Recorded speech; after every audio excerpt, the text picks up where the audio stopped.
कहाँ है वो? भाई वो झूठ बोला मुझसे।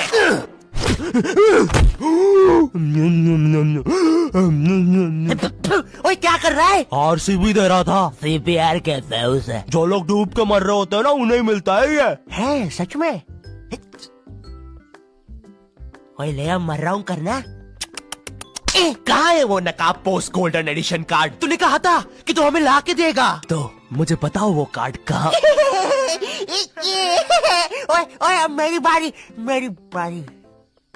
तू नहीं मानेगा ना सरदार? तुझे पता भी है तू किन लोगों से पंगा ले रहा है? हम दलीन गैंग है। मैं दानिश, मैं लीला, मैं नन्नू, हम तीनों मिलके बनाते हैं और लेंडा बन रहा है। तीनों ने मिलके चमकता लेंडा बनाया है। अरे पोजीशन गलत हो गया है हमारा।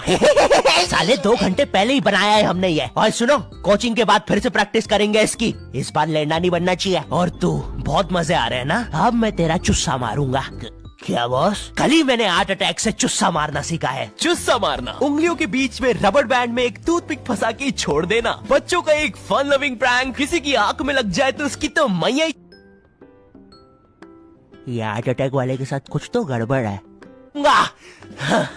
सॉरी बच्चों, मेरा आज ही मेरी बीवी के साथ डिवोर्स हुआ है। उसने मुझे और नारियल अन्ना को साथ में नहाते हुए पकड़ लिया था। प्रिया बस हम अच्छे दोस्त हैं यार। नारियल अन्ना बस मुझे अपने नारियल का पानी पिलाते हैं। अब तू गया है? ओए लो, ये भी नहीं बनाते आता। ला इधर दे। ऐसे बनाते हैं बेटे। अरे नहीं।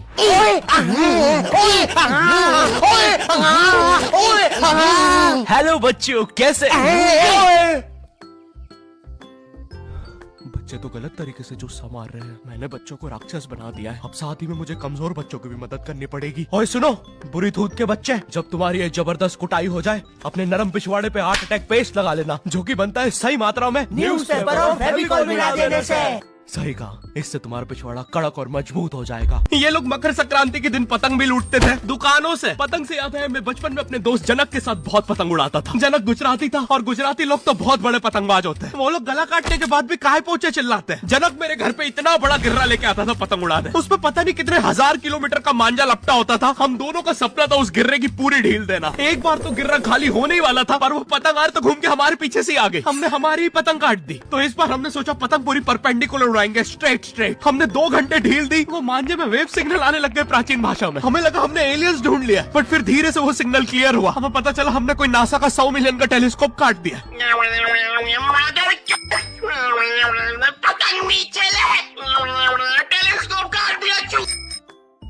एक 10th क्लास की कोचिंग थी और भाई ये कोचिंग पूरी प्रॉपर थी। वो तुम्हारे मोहल्ले की ट्यूशन जैसी नहीं, जहाँ वो बालों में टॉवेल बांधकर निक्कर स्लीपर में एक दीदी तुम्हें पढ़ाती थी। वो दीदी के घर पे इतने सारे बच्चे आते थे पढ़ने, दीदी को पता ही नहीं कौन क्या है। दीदी छोड़ो, बच्चों को नहीं पता टीचर कौन है। एक बच्चा पढ़ाई में अच्छा है, सब लोग उसको ही टीचर समझ रहे हैं। वो बच्चे ने अपनी अलग कोचिंग खोल रखी है बीच में। वो नए नए टीचर्स लेके आ रहा है। स्टूडेंट्स, ये है मिस्टर अब्राहम जी, अब से आपको केमिस्ट्री यही पढ़ाएंगे। वो दीदी के घर में दीदी से ज्यादा सक्सेसफुल हो गया है। दीदी अभी भी एक कमरे में है, उसने दूसरे कमरे में बिल्डिंग बना दी है। इतने छोटे छोटे बच्चे कोचिंग जाते हैं आजकल, और वो बेचारे आज और कल ही जा पाते हैं, क्योंकि परसों तो उन्हें कोई ओमनी वैन में पकड़ के ले जाता है। इतना कंपटीशन आ गया है, बच्चे 6वीं 7वीं छोड़ के यूपीएससी प्रिपरेशन कर रहे हैं, और वो फिर भी फेल हो जा रहे हैं। हाँ, क्योंकि यूपीएससी वाले उधर 6वीं 7वीं के क्वेश्चन पूछ रहे हैं। एक क्वेश्चन था यूपीएससी का कि तुम कितनी बार 100 में से 10 माइनस कर सकते हो, और आंसर है 1 बार, क्योंकि फिर तुम 90 में से 10 माइनस कर रहे हो। ये एग्जाम से आईपीएस पुलिस ऑफिसर बनते हैं। अब समझ में आ रहा है देश में इतना क्राइम क्यों है। आधा क्राइम तो आईपीएस वाले ही कर रहे हैं एग्जाम वालों को मार के। कि सालों 17 घंटे पढ़ा के ये पूछ रहे हो